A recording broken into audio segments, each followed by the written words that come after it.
Like, this is called the pesky report. Like,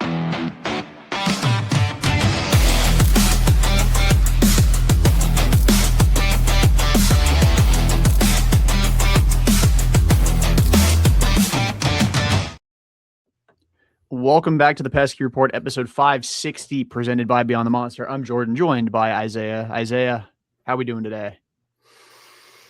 Doing all right. Sox had a good series against the Cardinals. We're about to face the Twins, so that's pretty excited for that. I got Crochet on the mound, dude. I'm ready. Garrett Crochet on the mound for game one. You know, automatic win. They've built some momentum. They can continue it into the week. Yeah. Zero chance he gets lit up over 2 innings for the 8 runs. Zero chance. Yeah. What a game that was. It genuinely was the worst start of his career. And I think the pitcher Gami account that's pretty fresh. I think it just started this season. Was like, yeah, that stat line's never happened. Yeah. I believe it. Like, hard to imagine somebody being that bad, especially somebody as good as Garrett Crochet being that bad. Like, we've seen some terrible starts over the years. We saw 2 of them from Tanner Houck last year, and Garrett Crochet somehow outdid him. Insane. Yeah, there was some metric that was thrown around the other night, and the only start that was worse in the last, I think, like 2, might have been 3 years, was Michael Lorenzen. So wasn't that also this year? That may have been. It might have also been this year, because Michael Lorenzen had a start the other day, or not the other day. It was like 2 weeks ago, where he got absolutely obliterated. I think it was by the Phillies.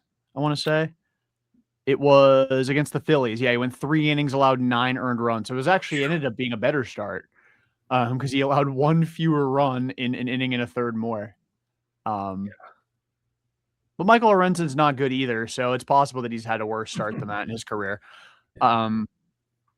It's crazy. Certain players, like, not to immediately go off topic, but like, do we really want to talk about that game? But like, I'm a huge fan of like the niche player jersey. Like, for me, like, my Celtics jerseys that I bought this year are RIP my GOAT Josh Minot, Brooklyn Nets legend, and Baylor Shireman. That was an unreal purchase. I didn't realize it at the time.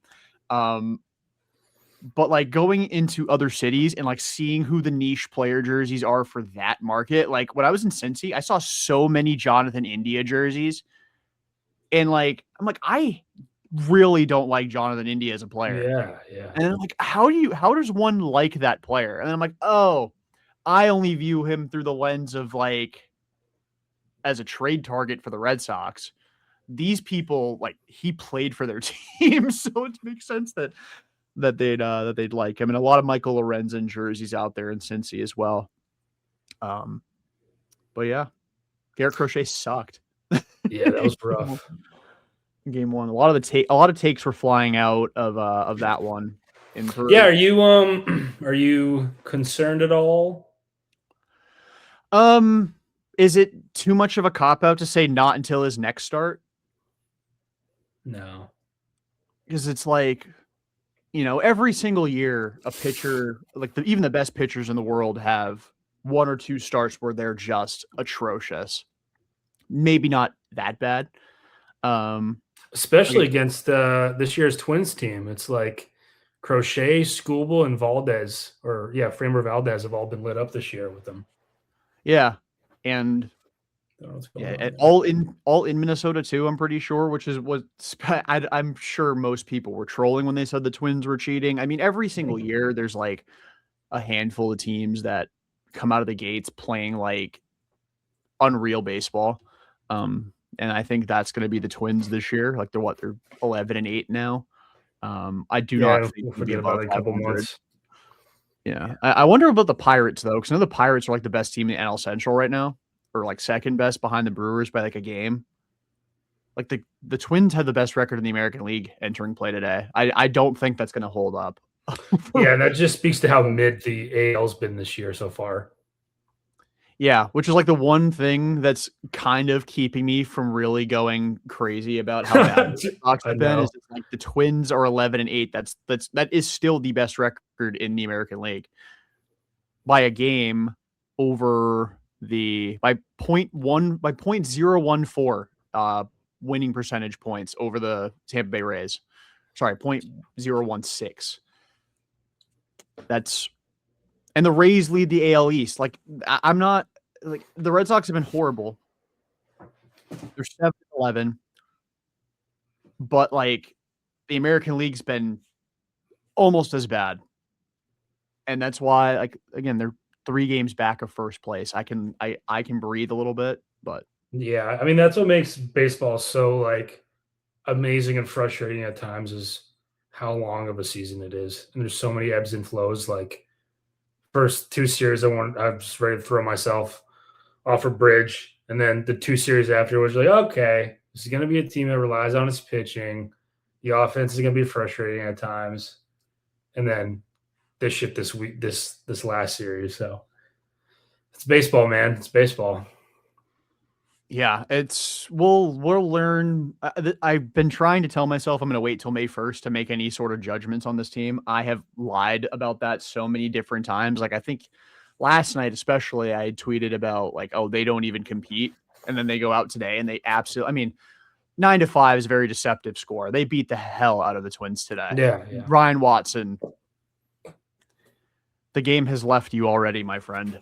We'll get into game 3 at some point, but I mean, I don't know. What is your working theory on Garrett Crochet's start? Do you think he was tipping? Do you think where do you lie on Garrett's start? Yeah, it seemed like it's a little bit of both between the dip in velocity a bit, maybe tipping, maybe just not having his best game. He didn't seem like he was overly concerned about the velocity wise, and I'll probably let you speak to it here in a second. But I think you put out a tweet maybe about how his he had similar velocity numbers kind of at this time last year. Is that a true statement, Jordan? Yeah, Ish. I think it was. Yeah, that was not the word I wanted to say. I think somebody else pointed out, I think it was Jay Hay pointed out like the actual average velocity in April last year versus this year. And it's like basically the same. I think his sinker's like 0.4 miles an hour slower this year on average, but still over 96 for April. But yeah, last year he faced the Twins, albeit at Fenway Park in early May, but it was a very cold day at Fenway Park. And Cutter was down 1.2 miles an hour. His sinker down 1.5, four seam down 2.1, changeup down 1.6, and sweeper down 2 miles an hour. I think a lot of people, and I'm not blaming them for thinking that he's hurt. We just saw it with Johan Oviedo. Like his velocity just disappeared against Houston, and then now he's on the 60-day IL in the blink of an eye. But he's still healthy, by the way. I think that speaks to like how bad of a start it was. Like it was so atrocious as a Red Sox fan. Like that was the first thing we thought of, because it was like, how could the guy that had a, was it 2.6 ERA last year and, runner-up Cy Young have a start this bad against this Twins team? It's got to be an injury. And that's kind of what it felt like. Yeah, I like I said, I don't blame anybody for thinking that. I was honestly searching for Hope Core. That's how I found that, because I was like, I felt like he had a start that I went to last year, and I went to several Crochet starts. Not a subtle flex. I spent way too much money on this team last year, and I vividly remember him having a start where his velocity was just non-existent. He wasn't nearly as bad. He only allowed 1 earned run over 5 innings. I would have gladly taken that in game 1. But yeah, similar velocity drop. I think it was a perfect storm of maybe some tipping. I know former Red Sox prospect Ty Buttrey had basically said he was tipping. I think a lot of people just say that when bad pitchers get rocked, they're like, oh, they had to have been tipping. Yeah. But I think it was a perfect storm of he was tipping and he didn't have his velocity was down and his command was a mess. And it's just a perfect storm of like everything that could have been off about that night was off that night, and every strike he was throwing was getting pounded. Yeah, I think there's 2 things. I would say the most concerning part with Crochet this might be just me, but it doesn't feel like he's actually had a dominant start this year yet. I feel like we haven't seen, like, he was pretty decent opening day against Cincinnati, and then he had that rough start against Houston, and then his last start at Fenway, it was the series, was the Brewers. Yeah. He was good, but you could tell he still didn't have his A plus stuff. So I do hope that we get to see that at some point, because it still feels like, and it is the beginning of the year. I get it, like, especially with guys who rely on velocity, like, it's cold out there, but that's what's a little concerning to me. And then I think Jay had another stat about his whip percentage in the last 3 years with his cutter. I'm curious to see if that's like a pitch that's kind of losing some of its ferocity there, but. Yeah, I think sometimes with pitches, it's like, oh, he had so much success with it, let's throw it more. And then sometimes when it's more of a, I don't want to say a show me pitch, but it's just better in small doses. But when you see it more, it's just proven to be not as effective an offering as you'd think. There's a lot of things with Crochet that are a little weird. Like this year, his like average arm angle is like down 6 degrees from last year, which could be a sign of possibly some sort of issue with his shoulder or elbow. Maybe he's overcompensating. Maybe it's a matter of, because his arm angle dropped last year from 2024 as well. Could just be something to maybe lessen the wear and tear on his arm. Something mechanical might just be off with him. And that's for me what I think the velocity dip especially should be attributed to, is something off with his mechanics. And you just hope that it's something that's minor enough where he can bounce back in this upcoming series against Detroit, and we can kind of just act like this start never happened. It's like water under the bridge. I don't know if that's going to happen. The Tigers are a better team, and their offense has actually been decent so far this year. I mean, so is the Twins, but I don't know. I like I said, when you asked the question initially, I'm not concerned about Crochet, but if he gets lit up again by Detroit, then I start noticing a little bit. And like, again, it could just be a rough patch. And, in June, we're like, why did we think this guy sucked? Yeah. Regardless of how this next start goes. But, we were talking 5 starts into the year. He's had like 1 really good start, 1 pretty good start, and 3 bad ones. Then it's like, okay, maybe, like he did eclipse 200 innings last year. He surpassed his career high by 60, especially if you include the playoffs. So that maybe he just didn't bounce back as well this offseason, because he didn't have a very good spring either. Yep. Not that matters, but like last spring, he was ridiculous. This spring, he was only ordinary. And then that's trickled into the regular season.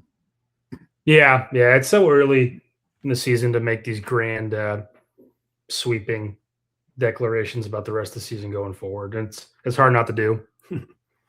Yeah. I mean, we can only base what we know off what we know. And baseball's such a weird game. Like it's not like basketball where a great 3-point shooter starts the year like shooting 25% from 3 for like 8 games. You're like, yeah, but he shot 40% last year. You don't just forget how to shoot threes unless you're Derek White. Sorry for the subtle shade. Hey, he didn't forget how to block though, so we're chilling. No, he didn't. But you don't just forget how to shoot in the NBA. But with baseball, like teams are so smart, players are so smart. Not all players are so smart. We'll get into that at some point. But it's I don't know. You only know what you know. And right now what we know is this team is 7-11. Their offense is very, very mediocre. There's 700 outfielders, and the pitching staff, which was supposed to be the strength of this team, has actually been arguably just as much of a weakness as the offense has been, save for that 3rd trip through the rotation where everybody was pretty nasty. But yeah, I don't know. Through 18 games, it's like, it's so hard to make any sort of judgment, like, because it seems like the sky is falling. Everything that could go wrong has really gone wrong. Yeah, I mean, you can if you even just looking at their record and like how they played, you can either make the case that like, holy crap, the Red Sox need to make a change quick. Like this offense really needs a guy behind Anthony. Or you can be like, wow, they're 7-11 and like what are they 2 games out of the wild card, and they played shit baseball. Like, like that's also pretty good too. Like can't complain. So yeah, it's just so hard at this time frame. Yeah, when we get to May 1st, that'll really kind of take shape because I mean teams have bad like the reason that it's been so difficult to kind of keep a level head because when they started 2-8, like no team's ever made the playoffs at that bad a record. So you hear that and you just are like, this team sucks. Like you just don't start the year 2-8 and make the playoffs because it's literally never happened before.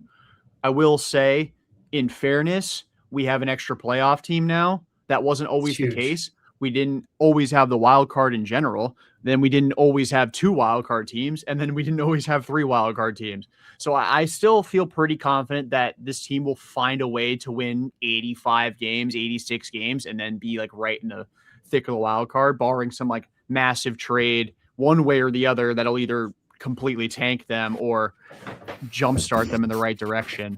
But yeah, through 18 games, it's like, man, this team is really bad. Damn, the AL also sucks. So we kind of just hope that the next AL gets better. That's because the Red Sox are one of the teams that are improving. Yeah, 100%. And they've been facing a lot of National League teams, and the National League has actually been pretty damn good. So like, true.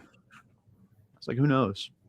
Yeah, but yeah, not all bad in game 1. You know, it felt like a lot of the offensive stuff that happened shouldn't have counted because they were down by so much. But a couple hits for Caleb Durbin, applause. Jarren Duran belted a home run. That ball was absolutely smacked. Trevor Story had another hit and an RBI. Wilson Contreras, I think, had another couple of hits as well. But yeah, you lose a game 13-6. You score a couple of runs and suddenly Obi's like, and the Red Sox are within a touchdown. And you're like, damn. Yeah, we missed that. We missed that extra point. Yeah, got friggin' Chad Ryland as our kicker over here in Boston again. The good old days. The good old tanking days. And yeah, I think they entered play today with like the 3rd best odds or like the 6th best odds of the number 1 pick, which is obviously way too early, but you got to take notice of that. But yeah, I can't wait till people are getting all mad when we draft another shortstop. And just like, yeah, because the best athletes play shortstop. This is how this works. And at this point, we probably could use a shortstop. Yeah. Who knows? Because there's got to be a reason that they are not they're not playing Marcelo at short. I've got my own theory as to why that's the case, but I don't know how legitimate it is. I don't think they're just holding Trevor Story's hand because I don't think Trevor Story is that kind of guy where and I'm not just saying that because Trev's like my favorite player on the team, and this is not a bit. Like he genuinely is. Our come on, our favorite player. I didn't want to put words in your mouth. Didn't want to put words in your mouth. You know what's up. What's up? Didn't want to speak for you. I'm not just saying that because I like Trevor Story. I just don't think he's the kind of guy that if Alex Cora is like, we're putting you at second base, the game has left you, unk. I don't think Trev would like rebel and like start trashing the manager's office, especially for like Meyer. Like kind of like if it was IKF or something, then yeah, I would trash it. I would go to AC's office and trash it for him. But it's like, hey, he was like this is your guy, young stud. The locker room loves him, top 10, pick, and I don't know. Yeah, I don't either. I think it actually, I agree. I do think though that the likelihood of a switch being made will increase as the season progresses, but that is a different combo. Yeah, I think like so. My theory, I kind of teased it. I don't know if I've actually said it on the show before. Is I think it's more to do with Marcelo than it is to do with Trevor Story. At this point, we need Marcelo to prove he can play baseball every single day. Not like at a high level. He just has to play. Like he has to post at this point. And once you make that decision that Marcelo Meyer's your shortstop, Trevor Story cannot be your shortstop anymore. And I know for anybody listening, they heard me say that and they were like, so what? I don't care. At that point, play IKF at short. At that point, play Andre Monasterio at short. Even play Caleb Durbin at shortstop. If anybody says that, please walk away, go stand in the corner. But I think it's a lot harder to move Trevor back from second to shortstop once you've made that decision to move him from short to second. Because I really do think he'd be a better second baseman. I think most people agree with that. We saw it in 2022, and that was after a bad 2021 defensive season at shortstop. I think, and then especially too, if you factor in like pre-Romy Gonzalez getting hurt, like that little platoon was the perfect like binky to be like, hey Meyer, we just want you, we want to see you, do a full year, and we'll have Romy split, hit the lefties, so that way you play your 130, 140, but then you can kind of prove that you're that guy that can play a full season. Yeah, you're not playing Romy at short. I'm sorry. No, I do remember Romy's first game as a Red Sox was at shortstop though, and then he broke his wrist. So yeah, the bad omen. It was like Christian Arroyo first base, or Christian Arroyo right field. Although Christian Arroyo right field was not an injury risk. He was just I can't see the baseball risk. Or Tristan Casas swinging a baseball bat. Sorry. That's true. Too it soon. Sucks. Too soon. But yeah, I think next year, Marcelo Meyer will be the Red Sox shortstop, and I know that that's not what anybody wants to hear. Or at least on the left side of the diamond for sure. I really wanted him to play third base. Like even with Durbin in the mix, I really wanted them to just stick with the plan of Marcelo plays third and Durbin at second base. How many ground balls? And maybe I was too Pedroia pilled, and like Altuve pilled. And I'm like, this dude's 5'6", get him at second base. But like, how many ground balls have been hit in that direction where I'm like, man, if he were like 3 inches taller, he might get a glove on that. Yeah. Or like line drives that are over his head. And I'm not just shaming the dude because he's a short king. I mean, I'll use king loosely because he's been terrible. He's a short guy that plays third base. But he just like, there are some positions where you're limited by playing by your height. Like Kyler Murray being a 5'7" quarterback or however tall he is, like you can't see over his offensive line. That's like a thing. Caleb Durbin playing the hot corner, it just doesn't work out. It just doesn't do it for me. I also thought Trevor could play third base because that's a position where he doesn't need to have any range, and he doesn't have to go to his right anymore. He can just cheat to his left. I'm trying to think about how many times Trevor Story, if he played third this year, would like hit the pitcher with the ball. Especially with this running start, he would kill somebody over there.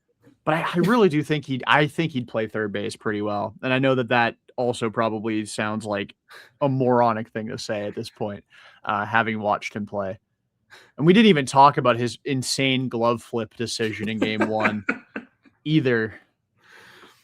That was something. What a nightmare. That's about all I have in that. Yeah, I don't have any takes on. I'm tired of people just using range as a buzzword. I don't think it was a range issue. I think it was just he made a great play to save a run and then negated it by chucking the ball to Wilson Contreras with his glove. It's just funny because he's had issues throwing all year.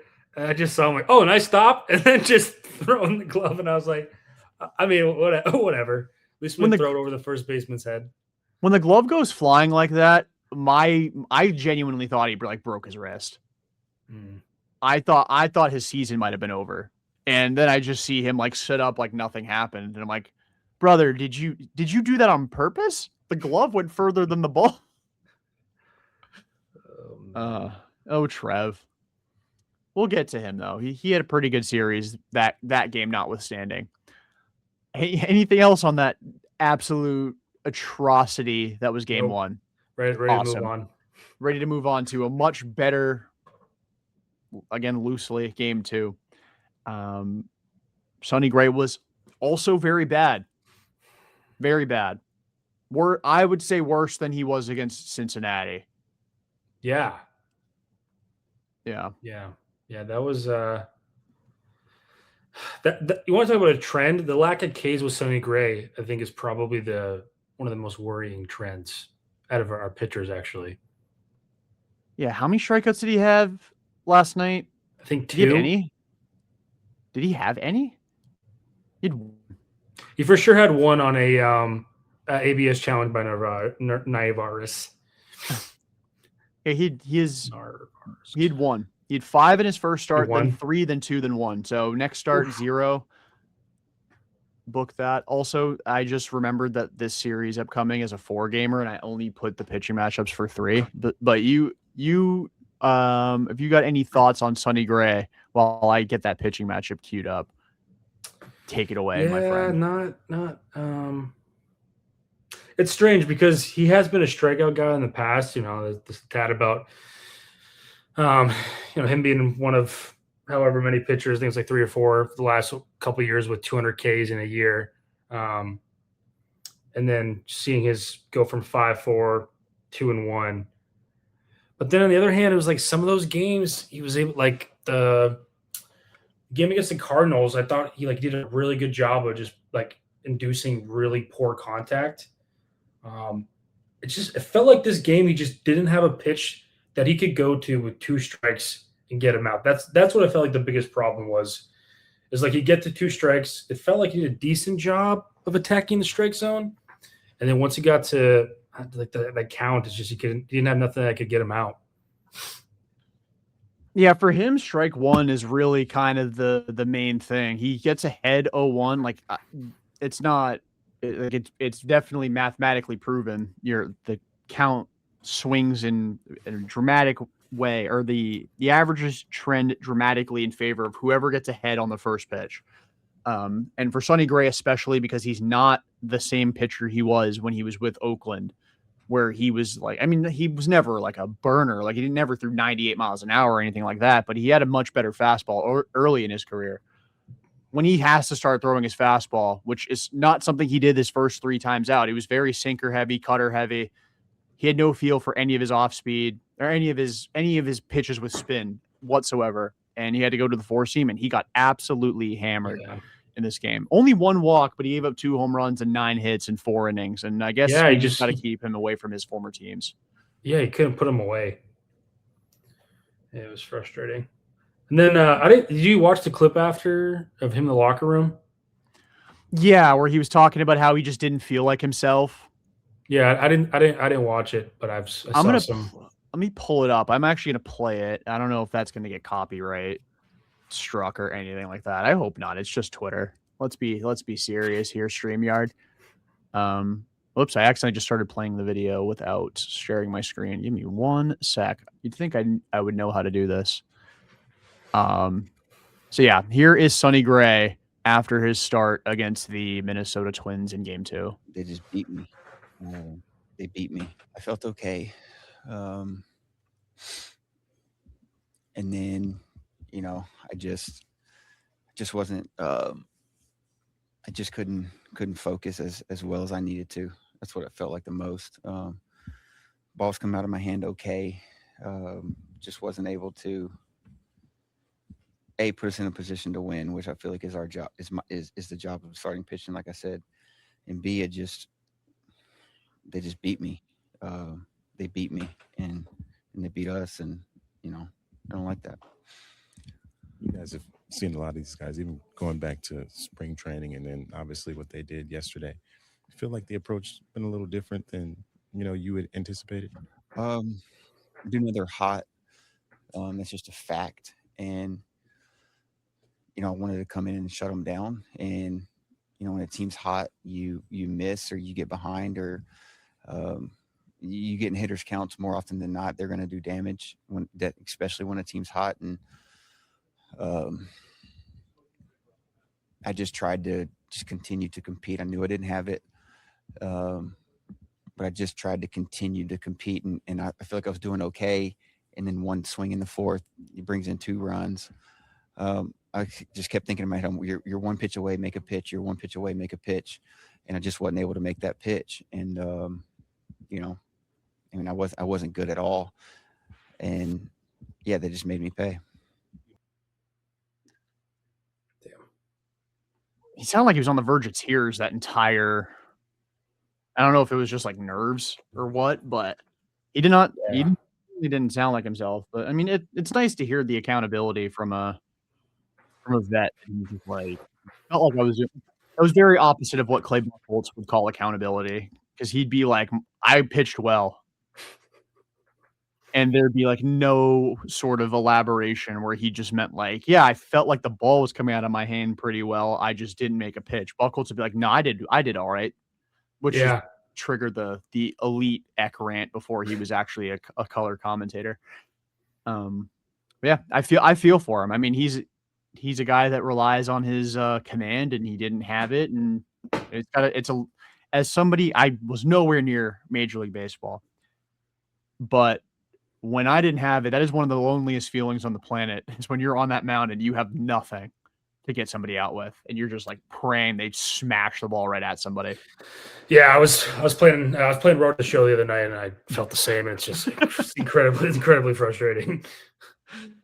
Very upsetting. He was not good, and the Red Sox in general they didn't show up in Game 2 of the series, and like it's one thing to get ambushed. Like when Crochet pitched, they were out of it so early in the game where if they had decided to mail it in, and I was actually encouraged by the fact the offense didn't just give away at bats and they put up some runs and they just were like, they competed for really the last 7 innings of that game. But you know, getting down 11-0, you're not really ever anticipating actually coming back in the game. But they're one big inning away from making that a ball game, and they had a couple of opportunities to put some runs up on the board, and they just no-showed, and it was very upsetting. A lot of guys that they count on, a lot of veterans that they count on, just throwing at bats away. Mick Abel's an incredibly talented arm, but he entered the game with an ERA over 6, and he had a legacy start, and I think it was 10 Ks. I think he had 11, I think is what he finished with. He was awesome. And like, I don't want to act like Mick Abel some scrub.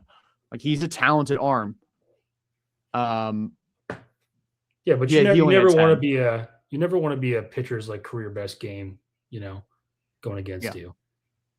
Yeah, you never want to do that. And he did come off a good start against the Tigers. He did go 6 shutout innings against them. So it's not like his 6 ERA was like 3 bad starts or like an okay one and a couple bad starts. Like he was coming off a good one.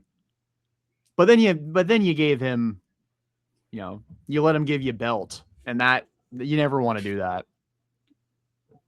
It was very upsetting. Very you want to talk about the other upsetting incident that occurred? Yeah, let's talk about that, because I feel like this will be a very interesting conversation to have, and I know that I wrote something today about it. I'll get into that in a little bit, but yeah. So in the 5th inning, Jarren Duran hits a soft ground ball to the right side of the infield, gets thrown out of first base, and we don't hear anything on there's no hot mic picking anything up. We just see Jarren Duran jogging back to the dugout, and he flips the bird in the direction of the crowd. Isiah, what was your initial reaction to seeing that? Did you see it live, or did you catch it on Twitter like a lot of other people? No, yeah. I caught it on Twitter. I watched the first 3-4 innings of the game. And yeah, the second or third moon ball that Gray gave up, I was incredibly pissed. So I need to take a little hiatus, a little 2-inning timeout. And my buddy sent to me on Twitter. And I was like, oh, shit, here we go. Insert meme. But, yeah, then – so at first it was like he was disappointing, I guess. That's something with Duran in the crowd happened again. And then I think afterwards, it came out that the fan told him to go kill himself. So that's obviously some incredibly important aspect to this conversation, right? Especially with Duran's history. So I think the most important thing is that should be talked about is like the fan behavior and how it's become like acceptable as sports venues. And it feels like, unfortunately, Duran's kind of a target because he has opened up, and that sucks. It's also the reality of that Duran has to face too, that, when you do open up like that, these are unfortunate I mean, the consequences are not the word, but like this is what happens because of that. You know, people are going to have too many beers and they're going to say really, really stupid and hurtful shit. So, you know, maybe this isn't the right take, but this is kind of my current take would be, obviously I hope they, you know, that person gets banned from baseball, et cetera. And we continue to improve the game in terms of fan interaction. But I don't want to say I hope I want Duran to respond better without also acknowledging how like I would feel in that instant. I don't want to become like hypocritical. But it's just the whole situation is not ideal. I wish I didn't have to talk about this, you know, like it sucks. Yeah, I have a shocker. I have a lot to say about this, and it's a lot of like very different individual takes that I have all wrapped up into one, and we can have this whole conversation. This honestly may be the longest segment of the entire show, and I think it probably should be because this is really the big story of the entire series. Even the Red Sox could come back and won game 2, and this series could have been a 2 out of 3 Red Sox win, and this is still the story of it. So I, like a lot of other people, because of Duran's history with fan interaction, you don't really give him the benefit of the doubt when you see him react to a fan, even though we had that situation last year in Cleveland where like the fans were ready to give that guy up and let Duran beat the living crap out of him. Yeah. And like Jemiah immediately was like, no, that fan said some messed up stuff. He didn't have that in this one. And like I said, there was no hot mic. So you see Duran do that and you're like, oh brother, here we go. Just to try and keep it PG. Because I've done a good job of not swearing so far. And I would like to be better about that overall. Jordan, like, do you remember when that happened the first time? Did Duran have do you remember what Duran's reaction was when that happened, the fan previously? What, the first time he had like a thing with the fans? Like, I think that was in Kansas City, right? In 2022, I want to say. Yeah. Did he flip the bird or do you remember, did he like go over and talk to the fan? I think it was like similar to, I don't remember it. I don't know if you remember, but I think it was 2021 when a fan threw a ball at Verdugo in Yankee Stadium and he like went up to the wall and was like screaming at the guy. Like it was similar to that. I mean, obviously a fan didn't throw a ball at Duran, but like similar reaction where he was like up against the wall. And I don't remember who was in left field for that game, but Okay. they were like trying to pull him back and like keep him away from the wall and arguing with the fan. But it's like, I've seen so many things on this that are troubling because Duran's probably the hardest player maybe in recent Boston sports history to like have an honest conversation about because he's so polarizing. Because everything, I was actually talking about this with somebody on Twitter today. I won't say her name because the subject of her tweet was something that was pretty, I don't want to say heavy, but like, I don't want to attract attention to it, but I was having this conversation. Anybody who says anything in moderately good faith about Jarren Duran is 100% correct. Or like there's tangible evidence that what they're saying is true, whether it's positive or negative. Like, yes, Duran, his antics with fans is reprehensible. Again, I will give him the benefit of the doubt against Cleveland because it was such a fresh wound, like that whole thing with him opening up about his attempt to take his life.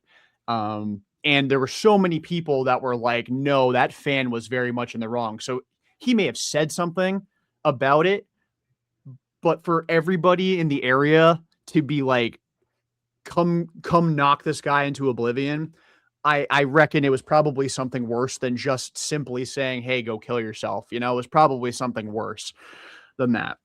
And Duran, obviously, that situation against the Astros in 2024 will follow him forever, and for good reason. He made his bed. He's got a lie in that. He will not live that down. But you know, he is, whether he wanted to or not, by opening up about his mental health, he has become an example. And he has become somebody that is a target to, again, we talk about like the stigma of men's mental health. And a lot of men who talk about it are massive hypocrites because they will often talk about it through the like lens of interacting with women and being vulnerable with women and like them throwing it back in your face. But men are infinitely worse when it comes to that. They will throw the hardest shit. There goes my swear. The hardest stuff that you're dealing with, the most vulnerable you've ever been, back in your face. I don't want to say he has to live with that, but it is a reality. He said after the game that he should have never opened up about it, and I think that is ridiculous. I am still like, he should not be ashamed of opening up about that. I'm sure that it's very difficult to now have that be a part of his story. Every time he's in a ballpark, he probably worries that somebody's going to say something to him. Sure. But he should not be ashamed of having brought that up, because again, we pedestalize athletes, and they are not relatable once they become pro athletes. They're already in like the top 1% of like human beings on the planet as far as like physical attributes. It makes them relatable to know that they deal with the same stuff that we deal with on a daily basis. And I don't know. I saw some people saying that he was lying. Like, there's no fans that were willing to kind of give up the fan who said something. You know, Jemiah Webster wasn't there to corroborate it like he was in Cleveland. I don't know. I think in a way it's like Duran needs to react better, but I also think fans need to operate under the assumption that a player can hear you and they will retaliate if you say something that crosses the line. We are all human, and I think it's unfair. Like I said, we pedestalize athletes, but I think sometimes holding them to a higher standard isn't fair at the same time, because we all have something that if somebody crosses that line, we are going to come after you, whether it be physically or, the childish middle finger reaction. For me, it's my family. You say anything about my family disparaging, I am not going to let that fly. For Duran, I'm sure there's more than just his mental health, because let's face it, he is a hothead. But it's clear that his mental health is something, and he said it after the game, it's still very triggering to him to have people say stuff like that to him. And he's going to react. He even took accountability after the game and said he shouldn't have.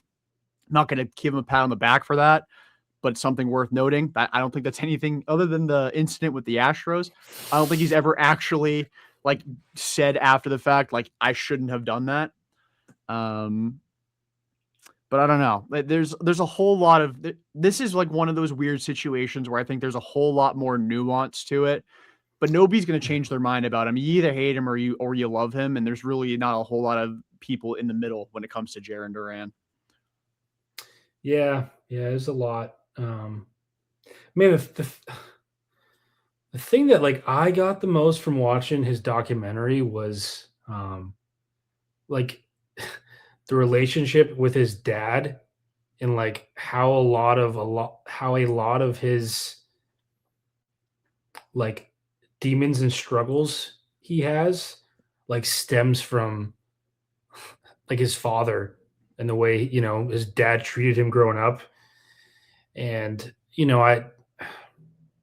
that's something for me that was important learning, and, having empathy towards him. Like, at the end of the day, maybe it's a little bit of a hypocritical take, but like, it was just a middle finger.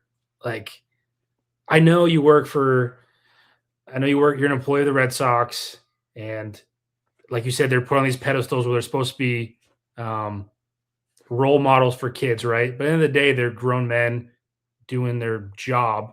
If someone told me to go kill myself in my job, like, I hope that the most I do is flip someone off, right? Like, it's such a difficult, nuanced conversation to have too. Like, it's a whole bubble around Duran when these topics come up. Yeah, it's so easy to say when the situation doesn't happen to you that you would have handled it differently. Sure, yeah. I have no idea if somebody in my 9 to 5, if I was on the phone with a customer and he told me to kill myself, I can't flip him off because I just probably hang up the phone because I'm not customer facing. So I guess I can maybe surmise what my reaction would be. But like, I don't know, we we also let me try and gather my thought here. We put athletes on a pedestal and then we basically tell them that they should endure, like we want them to be human. They're human. We tell everybody that these guys are human too. And then they behave like a human. And then we criticize them for behaving like a human. Again, I'm not giving Duran credit for only flipping the guy off. Just like I didn't give him, I gave him the benefit of the doubt in Cleveland last year because that seemed to be like a very extreme situation where like, and again, the timing of it all. But it's like, it was an improvement from saying a literal homophobic slur to a heckler. But I'm not going to give him credit for that. Like, he's still 29 years old.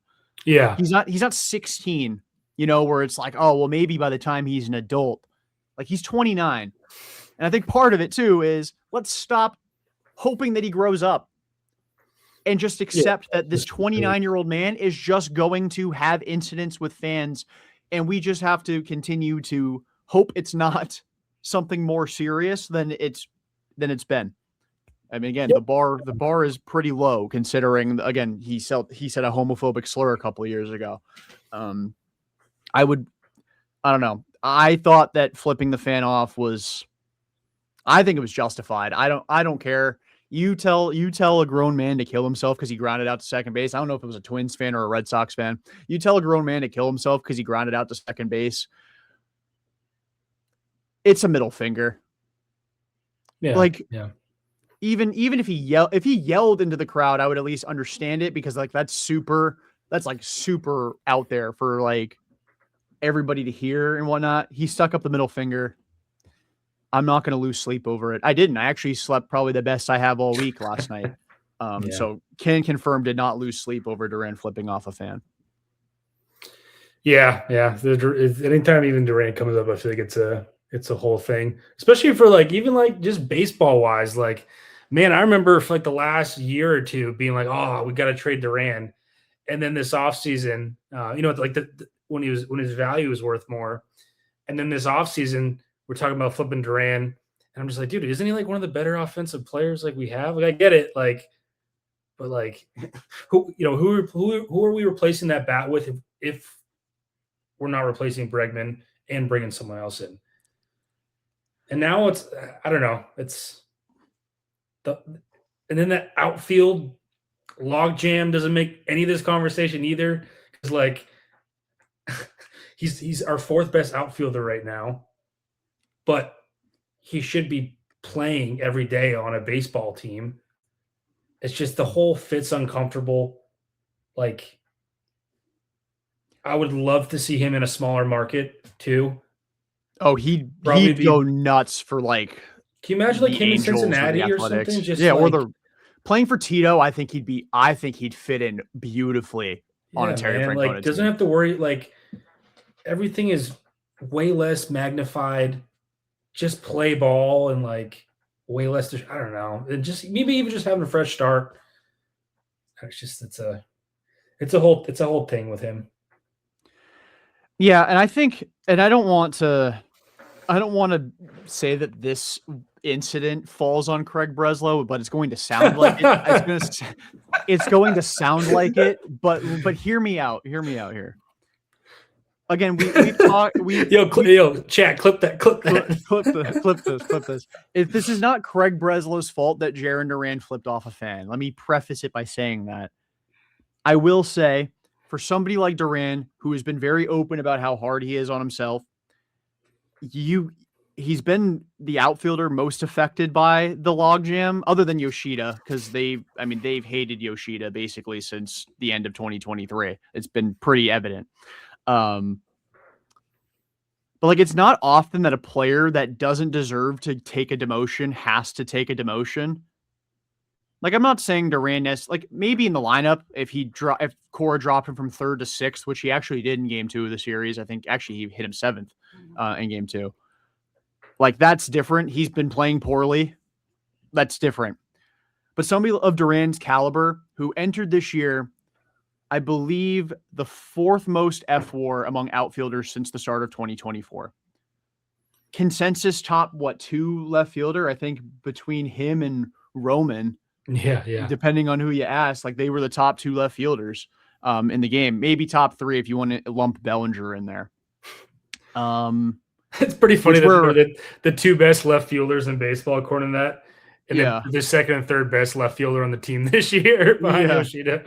Yeah, seriously. But it's not often a player of Duran's caliber, without necessarily deserving to get demoted, gets demoted.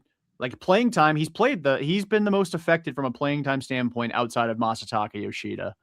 That can't be easy to deal with, because in his heart, he knows he's better than his role would indicate, because he's not only lost his position, and he's played a lot more outfield because Roman's arm's a noodle this year.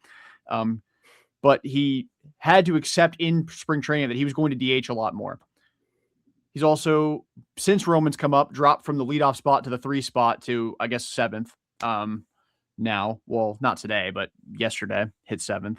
And then he's also just playing less in general. So in his heart, he's like, I'm better than my role indicates. But in his head, that's a different story. Yeah.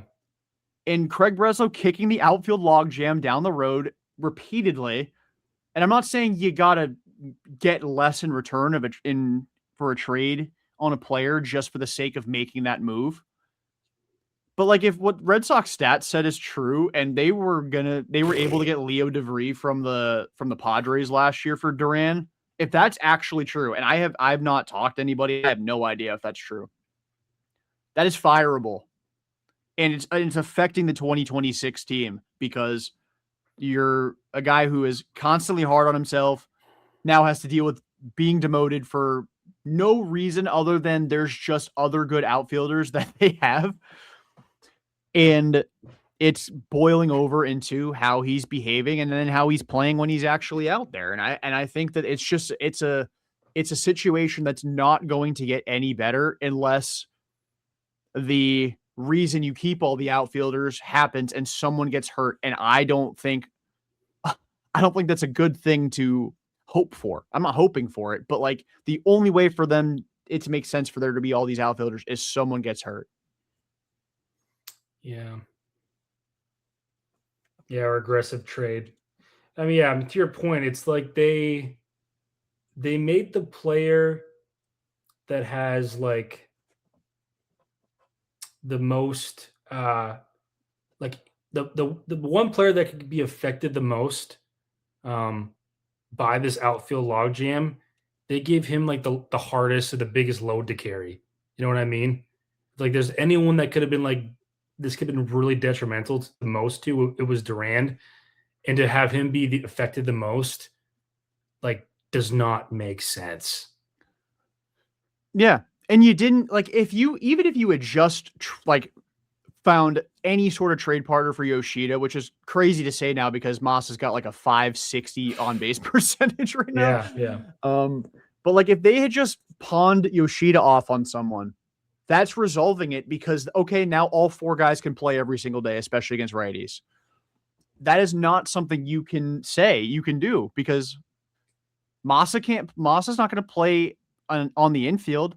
They refused to try Duran on the infield after, not saying that they necessarily should have, but that was never even something that got brought up last year. It was like, and then they're like, yeah, Sadon's playing center field. And then they're still factoring Yoshida into the outfield. And they want Duran and Willier to play against lefties, but that doesn't make any sense because Duran can't hit lefties, or at least hasn't the last couple of years. And then they're like, oh, and now I'm going off on a tangent because now I'm talking about more than just Duran. But then it's like, yeah, but Christian Campbell also is now a full-time outfielder. We're not even going to try him at second base or third base or any other position but center and left.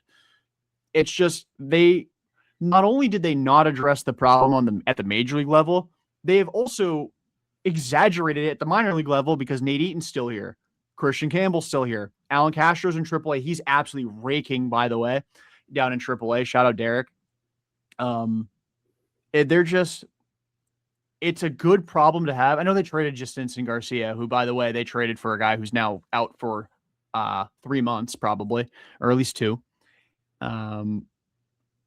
But they didn't address the problem, and that is very damning on Craig Breslow's ability to do the job. And he said that he would have the conviction to make difficult decisions. And I don't think not making a decision constitutes as a difficult decision. It was funny. It was such an obvious decision. It was such an obvious decision that like I feel like I even got to a point where like I was second guessing because it's just like it's so clear, it's so in front of you where I'm like, you have to figure out this jam. And then Craig never did, and I'm just like, dude, am I tripping? Like, Yeah, am I stupid? like, what is not making sense here? And to see it come to fruition 2 weeks in the season, how much of a disaster it is. It's like, dude. Yeah, and I think to make it a little bit funnier, like Sadon's early season defensive struggles have made it a little bit funnier because it's like, oh, well, what if Sadon was playing? Because so like if they were willing to try Sadon at second base, this whole thing works. This whole thing works because Marcelo plays third, which is good because you keep him on the left side of the infield. Story's at short. That's going to happen no matter what. I'm not even going to pretend like he's going to play a different position. Yeah. Sadon's at second base. You have Contreras at first. You have your three outfielders of Roman, Duran, or Roman/Yoshida, Duran, and Willier, and then Roman/Yoshida's DHing. Yeah, then It works. Durbin plays third against lefties, and then play him like once a week at second or whatever. Yeah, or he doesn't even have to play third against lefties. You can play him. He just factors into the lineup a little bit more against lefties because you're going to sit Duran probably against most lefties. You'll keep Abreu in the lineup, or Yoshida will sit against a lefty. So Durbin just plays against every single lefty, whether it's at third, second, DH, whatever. If he was DHing, I'd probably pass away. But he's going to factor in against every single lefty. They just were like so uppity about none of these outfielders can play any other position but the outfielder DH. Which is so funny because last year I was like, I swear to God, if they put Rafael at second base and waste this fucking defensive value, I'm gonna be. And then this year it's like, all right, dude. Well, we got two. This is like the one solution, and like honestly, Rafael hasn't even been that good in center. I know that'll change, obviously, but it is kind of a funny bit. Yeah, until Sadon Rafaela's outs above average is positive, I'm going to joke about him how he should be at second base. Actually, let me check and make sure he's back to 0. So I only got a couple more days of this. we can't have this take by the next pod, probably. by the weekend get it out of you now. By the weekend show, Sadon Rafaela will not be allowed to play second base anymore. But it's literally the only thing that could have made it work, and they just refused to even entertain it. And that's the upsetting thing. Because it's like you can't create a logjam, have it like a tangible way to fix the logjam and still keep everybody, and then be like, that's not a possibility. Sorry, we're actually going to make things very difficult for us. Because you also, not only that, they're 5 of your best hitters. Yeah. Like your best lineup would have all 5 of them in it. If we just pretend positions don't exist in baseball, all 5 of those guys are in your lineup every single day. And that's impossible to do. It's ridiculous. Think about the fact that we could have gotten Leo DeVries and we couldn't even trade Duran for 2 years of Paredes. That's a pretty funny bit. Yeah, I would have been upset if they traded him for Paredes though. Especially after that thing came out where he was like, I just mean more of like the value wise. Like you didn't trade him for a top 10 prospect and you can't trade him for Paredes. It's funny. Yeah, they waited too long with Duran. I do think if they're like, I'm sorry, we're spending way too much time now talking about Duran, but this conversation I think is so. I get why everybody has it, and like everybody's takes are reasonable. Like, oh, in hindsight, yes, because he was worse last year than 2024, and so far he's been worse this year. They should have sold high on him. Can you imagine the sort of outrage if Duran, coming off a 7 WAR season, got traded and was still that good on another team? Like they'd already traded a guy. Like when they traded Mookie. Right. I'm not saying I'm not making a direct comparison here. I swear to God. because 2018 Mookie was literally one of the best outfielders ever. But in 2019, he had less WAR than 2024 Duran had. They traded a 5.8 F4 outfielder to the Dodgers in his last year of arbitration. Had they traded 7 WAR Duran with 3 years of team control just for the sake of trading him, and he stayed elite for God only knows what team, I'd be bullshit about it. And a lot of other people would be too. And probably a lot of people who hate Duran right now would be bullshit about it, because that's how social media works. I mean, it probably been the same outcry as Devers. They should have just done 2 for 1. Yeah. But like, you can't talk about the Red Sox never paying or never keeping their stars and then also advocate for them to trade them at their highest value. I don't think everybody needs to be seen through the lens of as an eventual trade chip. You know, I know Duran's older and his play style doesn't necessarily age the best. I think he's got more power than somebody like Jacoby Ellsbury has. I genuinely think there's a world where he ages more like Johnny Damon. Probably like a happy balance, because Damon was more of a slapdick hitter and Ellsbury had a little bit more like Fugazi power. But that's kind of irrelevant. But I don't know. I think if the trade that people think existed for Duran after 2024 really existed, I think that trade would have happened. If they could have gotten like an elite level starting pitcher for Jarren Duran after 2024, I think they would have done it, especially because that's the only trade that Craig Breslow makes is for starters. Yeah, I think I agree. I think hindsight would have been cool to trade him after 2024 based on his value coming off that season. But I think not trading him this offseason is where like it became cool to trade him value-wise to like, okay, why didn't we trade one of these outfielders? That's the issue. But I think we've probably already beat this horse. Yeah. My last point is like, even if they had traded any of the outfielders except for Roman, I wouldn't have necessarily agreed with it. Like Duran was clearly the odd man out if you were going to trade one, but had they traded even Cedon, you resolved the problem. Yeah. It may have been the person, it may not have been the person I would have picked, but you resolved it.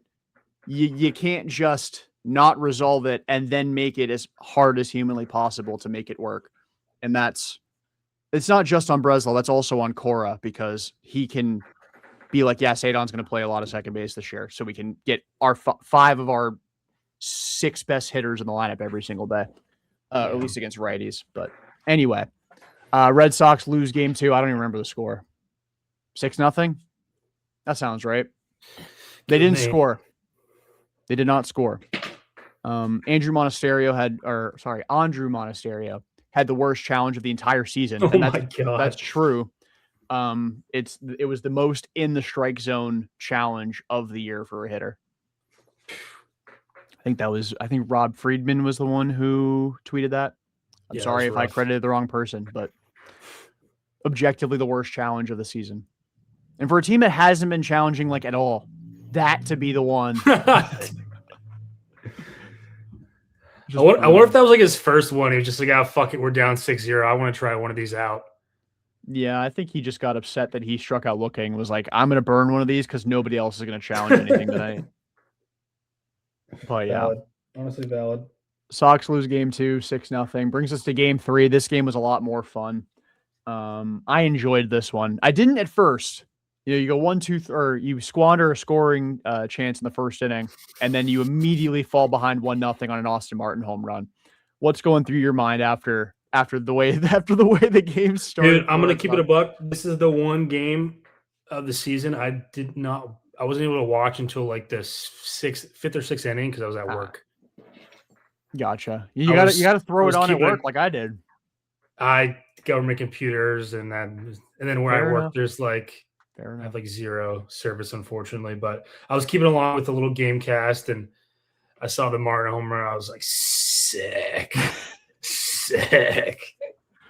After what we had, was it 2nd and 3rd in the first with 1 out? Yeah.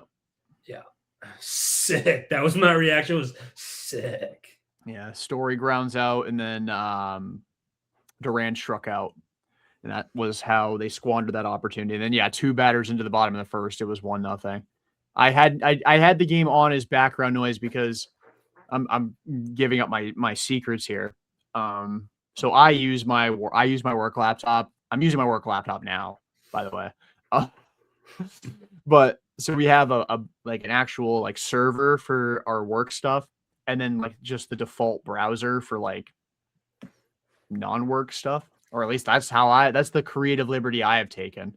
So I have Nessun 360 running on my default browser, and I'll have it playing as background noise when I'm on my work browser.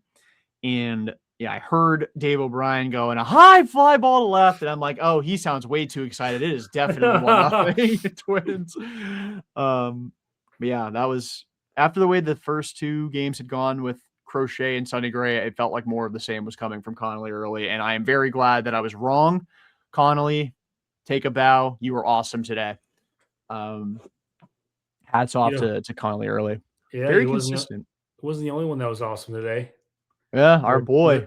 Another TS10 game, baby. He is maybe the funniest player in baseball.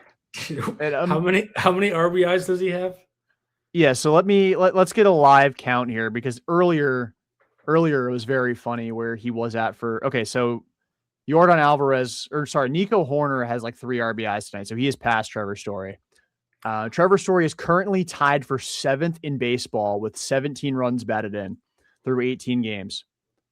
Among qualified hitters, give me one sec. There's 182 qualified hitters. 182 qualified hitters. Trevor Story is 160th in WRC plus, but he's tied for 7th in runs batted in. It's the greatest sport, man. He is a hilarious baseball player. That is so funny. He has taken a massive leap in WAR. Now he's only at negative 0.2. So he is far and away better than Marcell Ozuna at minus 0.7. Dude, he's probably up this OPS by like 200 points like the last weekend. I think it starts with a 5 now. Yeah. Let me see. It is it's at 570 or 560. Nice. So we're getting there. Yeah, 48 WRC plus. He walked today. Like, what a weird day for Trevor Story. He walked, belted a 3-run homer, and then also had a 2-run double. So yeah, he's top 10 in runs batted in, but bottom 20 in WRC plus. That's just typical Trevor Story. That's why he's my favorite. That's why he's my favorite Red Sox, because that is like lore accurate Yu Chang. Like, stats are garbage, but every hit is damage. And if you're going to suck, if you're going to have a bad year, at least make them count when you do get hits. And like, again, 560 OPS is terrible. 17 runs batted in 18 games. I'll take it. Well, it's a whole lot better than his May was last year. I'll give him that. That is true. So maybe he gets this out of the way now, and we because once May was over from last year, he was pretty much smooth sailing. Yeah, he's weird. He's such a weird baseball player. Like, at this point in his career, I know I saw a lot of people talking about they should just DFA him and cut their losses. Or they should have just traded him for a bag of peanuts and cap relief in the offseason. I think at this point, just waiting out his contract and hoping that he can just be 2025 Trevor Story, maybe slightly worse each of these next 2 years, and counting this one, is the best course of action. Because I'm tired of trading players for salary relief and then watching them like resurge somewhere else. Cough, cough, Chris Sale. Or so we can spend that money and give it to freaking Patrick Sandoval and IKF, and that's what right there, like 18 million. Yeah, I think so. I think it might actually be more this year, because I think Patrick Sandoval got a front or a backloaded deal. Let's actually see how much is Patrick Sandoval making this year. Give me one sec. He is making $12.75 million this year. It only counts as 9.1 against the tax. But yeah, $19 million going to Patrick Sandoval and IKF as far as like straight cash. And what, Trevor's like 23, right? 23.5 or something. I think it's 25 this year because I think they backloaded it. Let me double check that though. Don't quote me on that. Yeah, he's making 25 mil this year, then 25 next year, and then he's got a club option for 25 in 2028. So he will be a free agent after 2027. Yeah. Anytime that last year is a club option, they are gone. Yeah. Unless it's like a Brian Bayo extension or Sadon extension, or maybe Christian Campbell if he fixes himself or they fix him. Yeah, maybe they do something with. I think they have something similar with Whitlock. I wonder if they're gonna try to figure something out. Yeah, I think here in a couple years, a couple club option or two. Yeah, what's Whitlock's situation? Yeah, it's actually starting next year.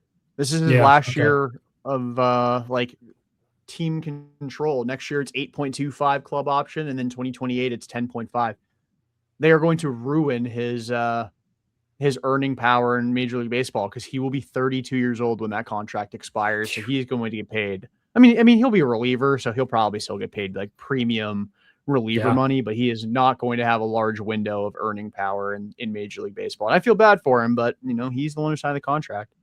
I mean, he was a Rule 5 pick. Yeah, so. And how it was going for a couple years with those injuries, it was looking like a good deal on his end too. So yeah, because just as easily as it's been bad for him in hindsight because of the last year plus handful of outings, it could have been like a Tristan Casas situation where he didn't get the extension, bet on himself, and now he may be out of an organization pretty soon. And then same thing with Tanner Houck. He didn't sign the extension after his All-Star 2024, and he may never pitch for the Red Sox again, although he does seem to think he'll be back at some point this year. I would not count on it, but he seems to think so. Yeah. Well, Red Sox win today 9-5. Seems like I think Anthony had a decent series OBP wise. I feel like he was getting on base quite a bit. Yeah, he was on base 4 times in game 2. He was on base 3 more times today. That's a good sign. It's funny because he's been pretty bad this year. He's still got a 355 on base, and he's 106 WRC plus guy. Yeah. Like his bat, it's so refreshing when a player's bad isn't like actually bad. Like, oh, he's been so bad this year. He's just been an average hitter.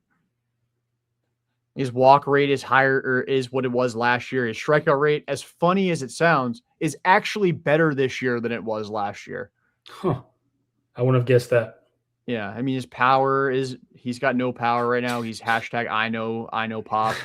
It's kind of funny that like Roman Anthony's worst is better than Caleb Durbin's best, but that's not. Yeah. That is actually true. Didn't Durbin? I think Durbin had a 105 WRC plus last year. Yeah. So Roman Anthony sucking is better than Caleb Durbin.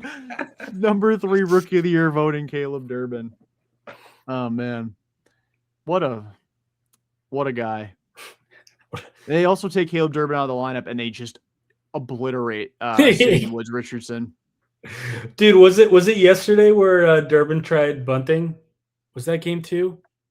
Yeah, I think so. Yeah, Roman singled with like 2 outs, and he's like, "It was a fine bunt," and I was like, "Dude, we're the Boston Red Sox, and our number 2 hitter is bunting. Like, what are we doing, dude?" Yeah, Caleb Durbin. I think I don't know if I said this while we were recording or if it was beforehand. I can't even take credit for being right about him. One, it's too early, I guess. But like, I didn't think he was a 15 WRC plus guy. He's played more games. His games played is higher than his WRC plus right now. Yeah. That's not He's played 16 games. That is so bad. Yikes. That is so bad. Minus 0.3 F4 this year for Caleb Durbin. And it's not like some of it's not his fault. Like he shouldn't have been asked to replace Alex Bregman from a positional standpoint. I feel like he's been playing fine at defense like recently too, no? Yeah, it's just like a lot of those plays where, again, like I said earlier, like I just wonder if he was a little bit taller if he makes that play. Fucking step ladder. He's +1 out above average, +3 defensive run saved. So like defensively, he's been good-ish. good adjacent defensively. But he cannot hit. He's been better the last like couple of weeks. I mean, he started 0 for 19. Actually, I think he's officially started 0 for 20. So congratulations on your batting average now being 127. I do wonder, like, what's his leash? Because he has options. I'm not trying to say that they should send him down now, but like, what would it take for them to pull the plug on him? But what do you do? Do we finally want to actually make the outfield situation work? I mean, they maybe Monasterio could play more. IKF could play more. I mean, they're paying IKF $6 million for the year. So like, and I mean, like as much as I do not like Isiah Kiner-Falefa as a player, like today he had a couple of hits. Yeah. No, he walked a couple of times as well. I think he walked once, but he had 2 hits and he walked. He hasn't been good. He had that cool little play at second the other night when he dropped the ball and got yeah. Like he's been IKF. He's got a 522 OPS, but that's higher than Caleb Durbin's. And like again, IKF's also only got 20 plate appearances. Today was his 8th game of the year, which that feels high. I feel like he's only played like 5. But like I mean, we don't have to play Caleb Durbin, right? Like we don't have to. There's no law that says that we have to. I mean, we did also get Anthony Siegler, who's on the 40-man in that trade. He's only played a couple of games for the Woo Sox because he started the year hurt. But like, there are ways that they could make it work without Caleb Durbin. They made it work without him today. Yeah, the problem is just the options instead of Durbin are just not ideal. Unless if you get like Craig does an early aggressive trade again, like he did with last year with Devers, and it's the opposite. Or where he actually gets the good player. Yeah, I mean, I don't think Arias has been awesome in Portland, right? Is he in Portland? Yeah. He's like 580. That's a guy I think you want to spend a good amount of time down there. So.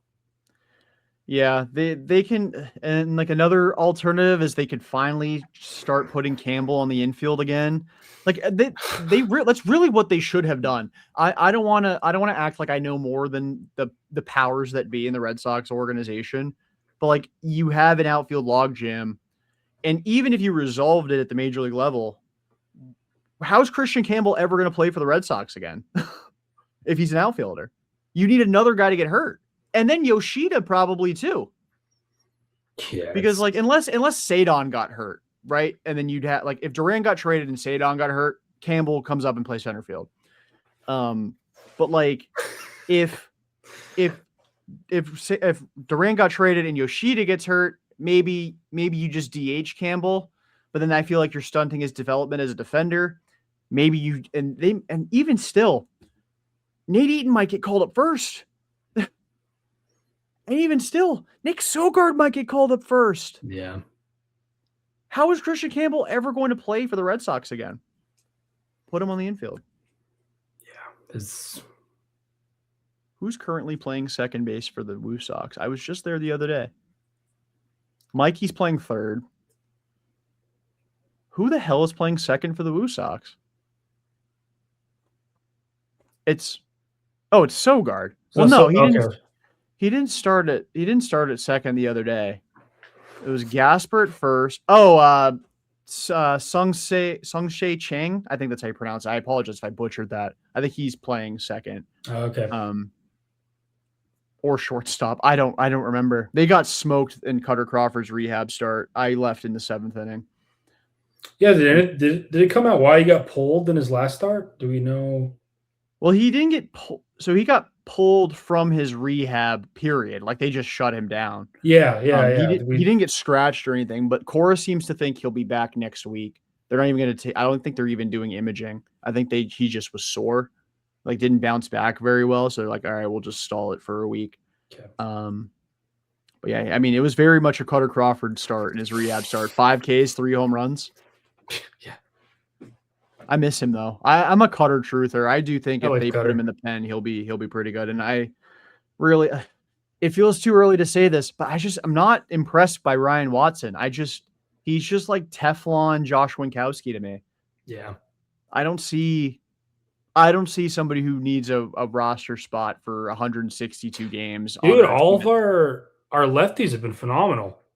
Yeah. Who am I missing in the bullpen that's left-handed? Because I remember reading somebody said they had 4 lefties in their pen, and that's why Samaniego was the guy who got sent down for Anderson. Who's the 4th lefty?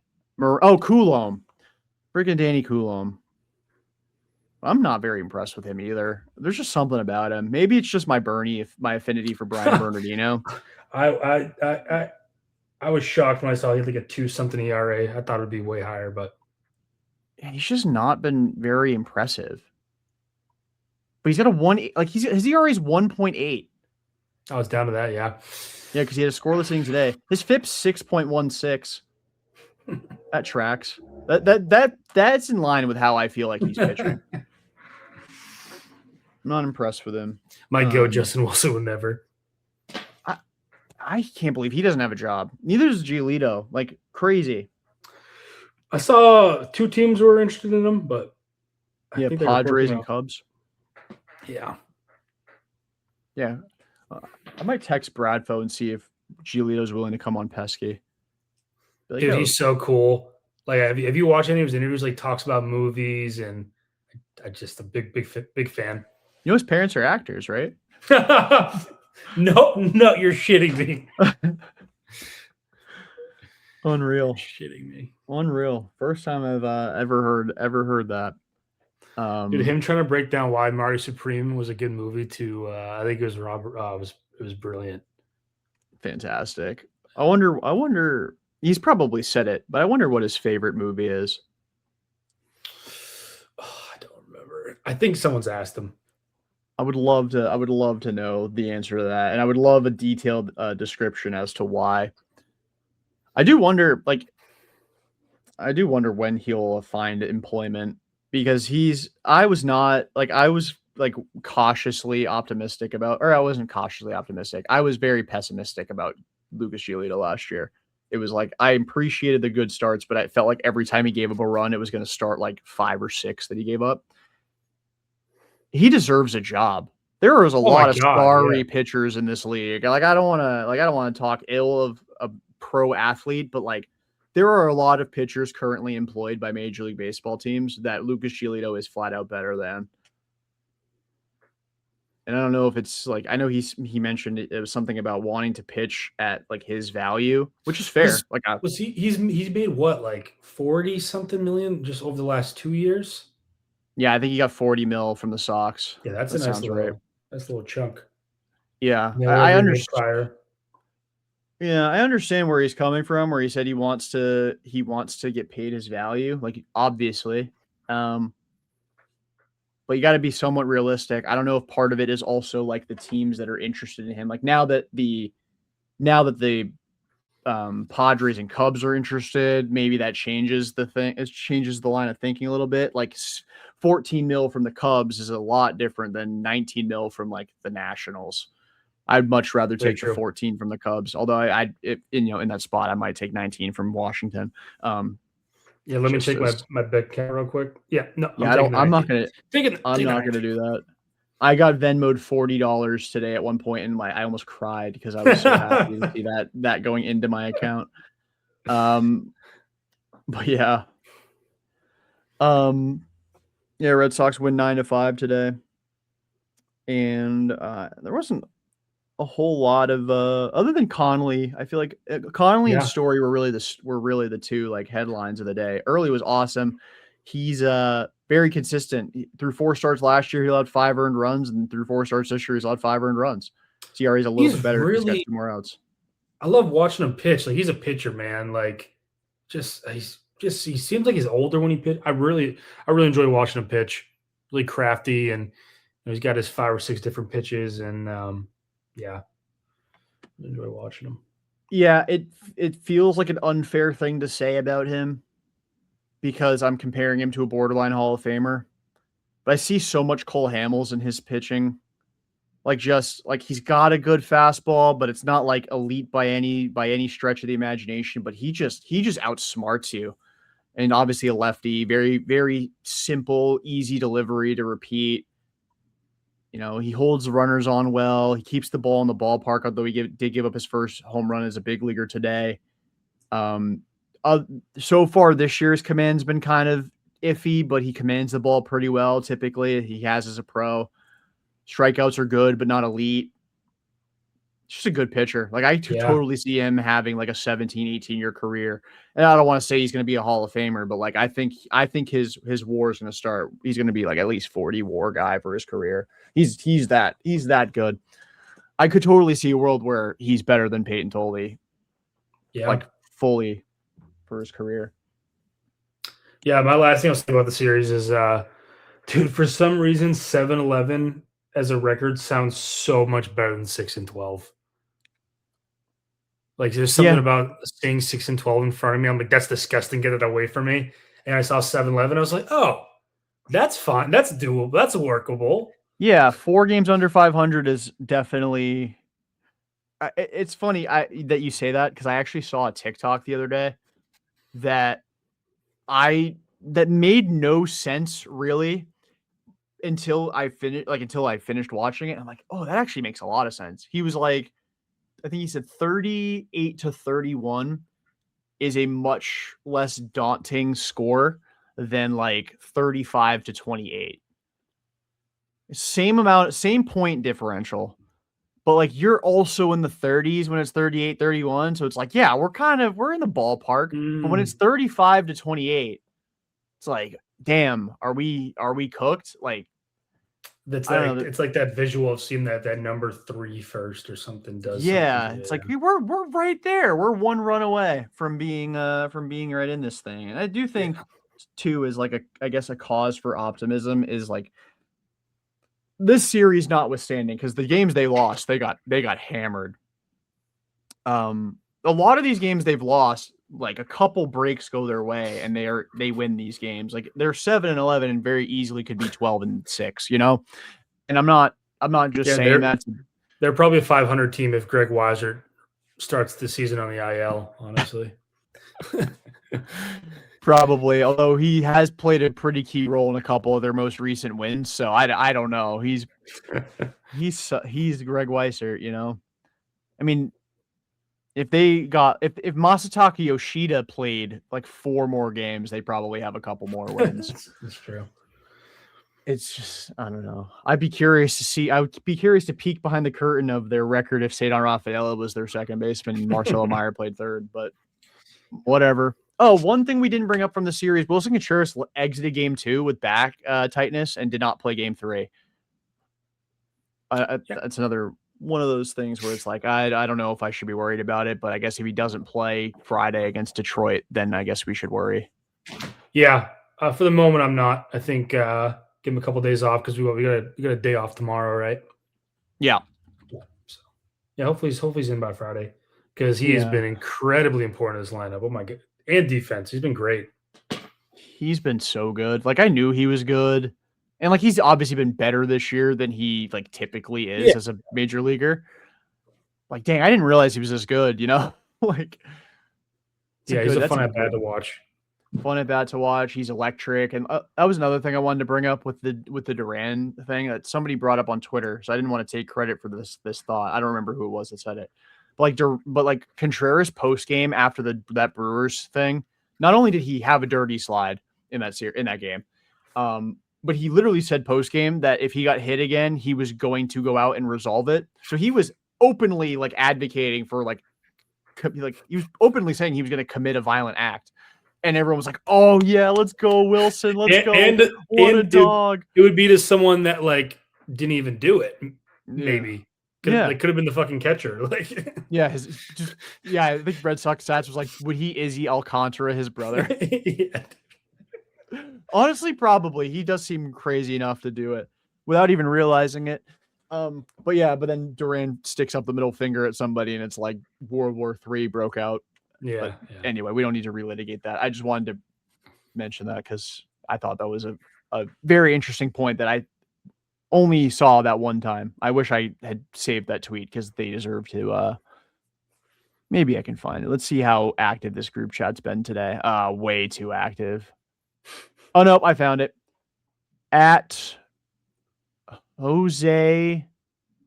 Oh my God. Jose MP2101 is the one who said people wanted to go to war with Contreras, myself included, last week when he threatened an entire team with physical violence. But Duran can't flip someone off without it being wrong. After someone told him to go kill himself. Yeah.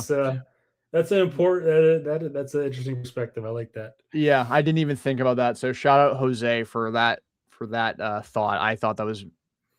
I was actually mad at myself for not even thinking about that. True. Well, yeah. Shall we preview this 4-game series with the Detroit Tigers? The rare weekend show that's going to have to be recorded on a Monday. No idea what the pitching matchups are because the Tigers haven't announced any starters for the weekend yet. I know Skubal's in line for Saturday, so I'm going to operate under the assumption that he is starting Saturday. And I know Fromber's pitching in this series, so I would imagine he's going to start actually against Crochet on Sunday. That's my guess. That is my guess. But we are going to I'll preview the series. We've got TBD versus Ranger Suarez on Friday. Rangers got a 5.02 ERA. He was awesome against the Cardinals, so hopefully that's a sign of things to come. Going forward, that first pitch is at 7:15. Yours truly will be in attendance. Come say hi if you're there. Game 2, again, operating under the. You're gonna be at the game Friday? Yeah. All right, I think I'm going too, so I'll stop by and say what's up. Hell yeah.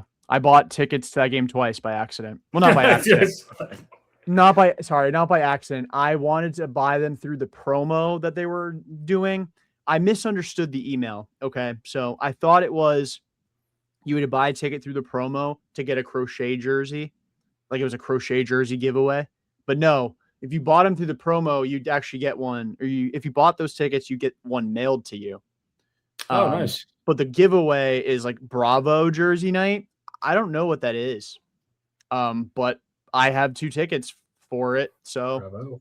sick. Bravo. But yeah, the first time I didn't add the code to the to my purchase. So I ended up buying the tickets twice. But I did finally find a suitor for both tickets. So there you go. I didn't take as much of a loss on them as I thought. I did penalize myself for being a dumbass, and I did sell them. I did sell them for less than I bought them. I felt like that was only fair. I'm not going to punish somebody else and be a scalper because I'm an idiot. Just make sure that's your way of making sure you'll never do it again, or what? Yep, that's exactly it. And I'll deal with it if I have to at a later date. Yeah. So game 2, Tarek Skubal, I'm assuming, is pitching against Brian Bayo. Skubal's got a 2.22 ERA. Bayo's got a 6.14. Again, also very good against St. Louis. So it's a maybe somewhat misleading ERA. But not obviously not good. I won't be happy with that at the end of the year. That game's at 4:10 on Saturday. Game 3, assumption is Framber Valdez will get that game against Garrett Crochet. I did not put Framber Valdez in the pitching matchup, so I don't have his ERA handy. Actually, I can pull that up now. Bear with me. Framber Valdez has a 3.75 ERA. I was going to say, but it's lower than Crochet's, so. Yeah, for sure. 3.75 ERA against Garrett Crochet, who's got a 7.58 ERA. Yeah, so that just goes to show how much belt he took against the Twins. His ERA more than doubled from what it was entering the start. That game's at 1:35 p.m. And then Marathon Monday, we've got TBD against Sonny Gray at 11:10 a.m. So I apologize in advance to all the customers at my job. I will be hardly working at 11:10 a.m. I'm kidding for if my boss is listening. I am joking. But yeah. How do you think the series is going to go for the Sox? A little worried about this TBD guy keeps coming up. Little concerned about that. Yeah. 3 games of TBD. A little concerned about TBD. I can't believe how bad our ERAs are for supposed to be our 4 best pitchers. What was our lowest one of those? Sonny Gray with a 4.40. Yeah, 4.43 for Sonny Gray. It's crazy. Early's been our best pitcher so far. That's insane. Yeah. And people wanted him optioned after that Cardinals start, by the way. Yeah. I'm gonna say I'll probably go split. Split. I'm feeling optimistic. Maybe it's just because I don't know who TBD is, but I think the Sox take 3 or 4. I think it's too low on TBD, my friend. Yeah, TBD. That ERA is either infinity or it's 0. I have no idea who's pitching any of those games, except I know Fromber's one of them. I just don't know quite which one it is. But they actually killed Fromber Valdez last year, like literally killed him. Like he was awful after that start last year when he was with Houston. So I don't know if maybe some bad omens in the or bad. That's the Rob Refsnyder effect. Yeah, if somebody wants, if Fromber Valdez wants to eat some lobster poutine before his start, maybe. Actually, you know what? I hope I was wrong and it's not the Crochet game. I hope Fromber gets Marathon Monday because it was an 11 a.m. start against the Red Sox last year. Nice little Roku action, and he got absolutely blitzed by our boy Trevor Story. That's right. But yeah, I'm feeling optimistic. I think they take 3 or 4.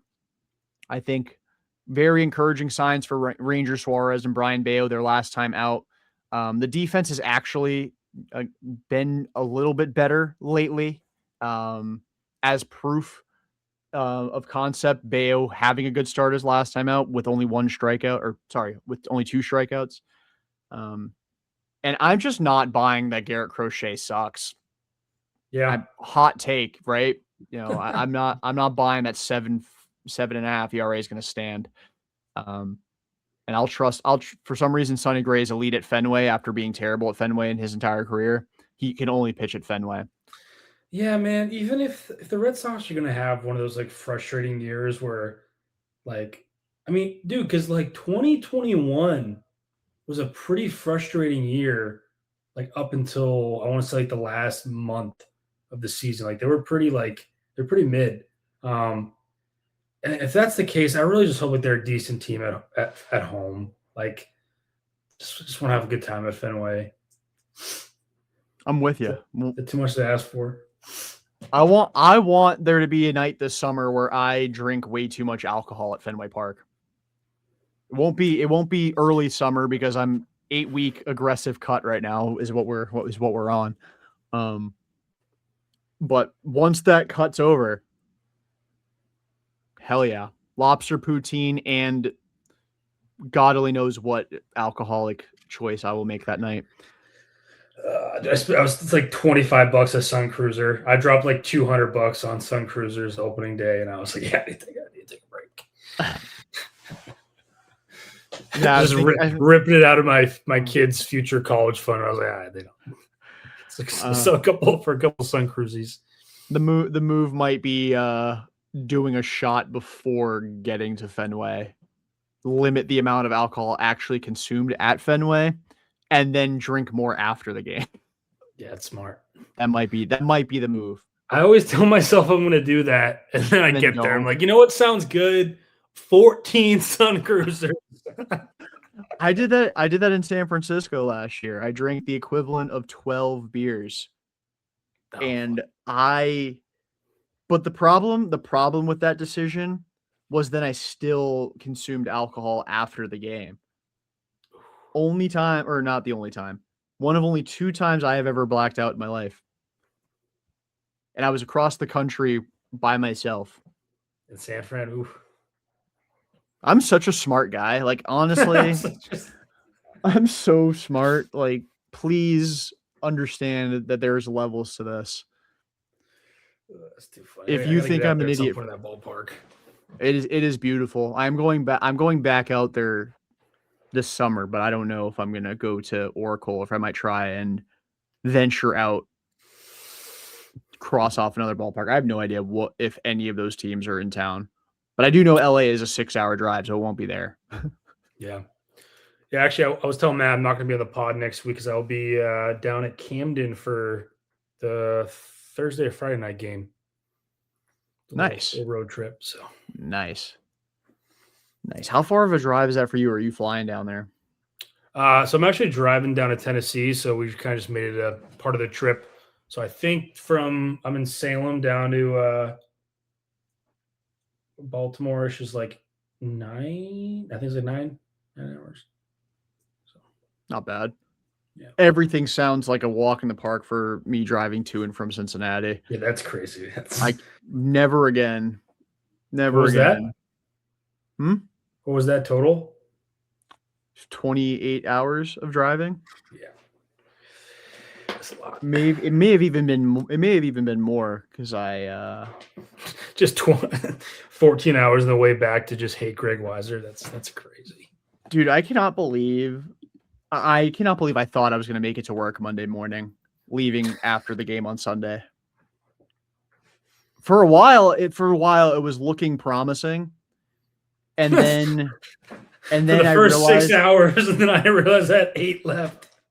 Yeah, by the time the where it really hit me that I wasn't going to be able to work at all, like I had told my boss, I'm like, I'm not going to be back in time to start my shift. I am cautiously optimistic I will be able to at least finish my day. Like I'll get back around like 11:30 noon.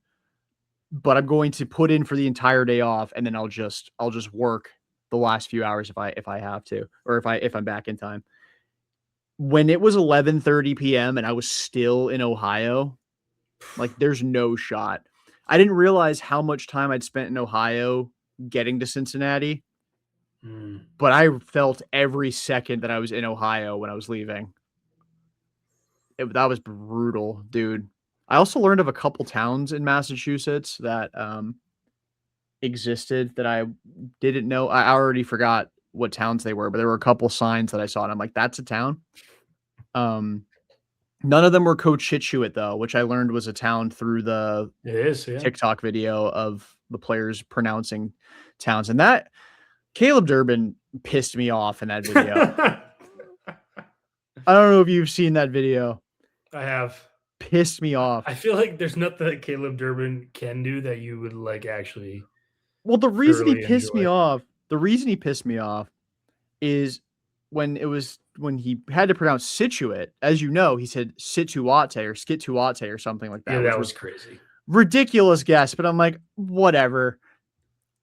You know, like so many people pronounce Billerica, Bill Erica, as if it was like a person's name. And I was like, come on.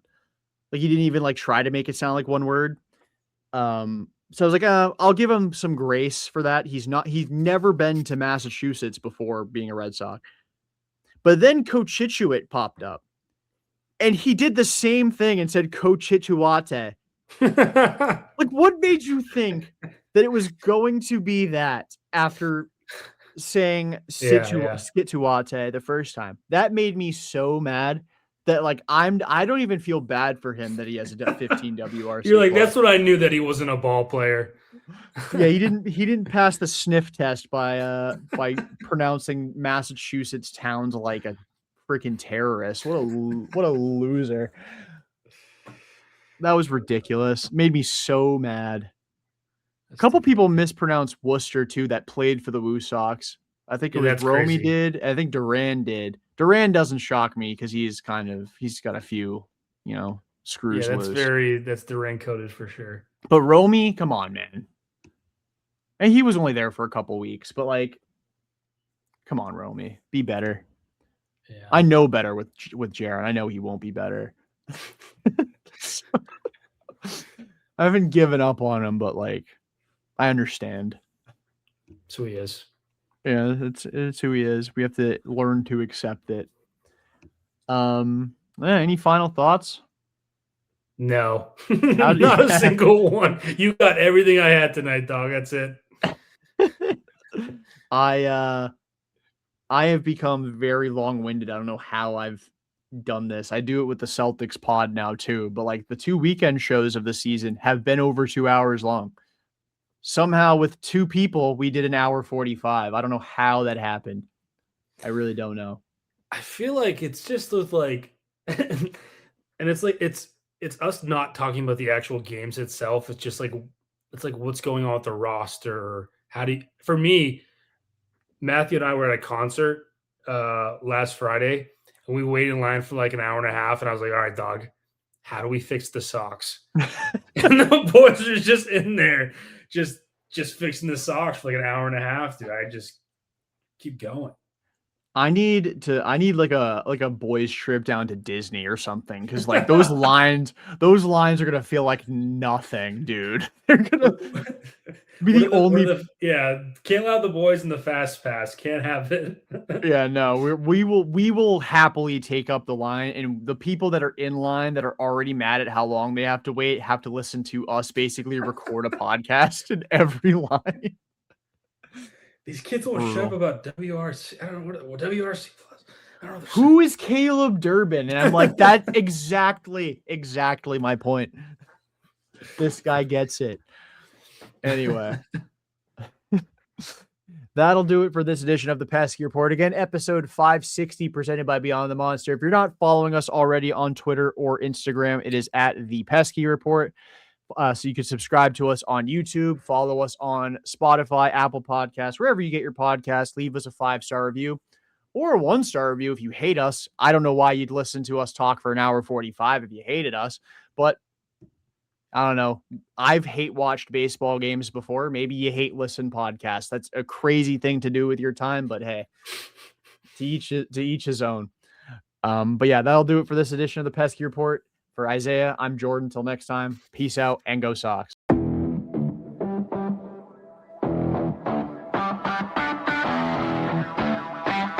Like, this is called the Pesky Report. Like,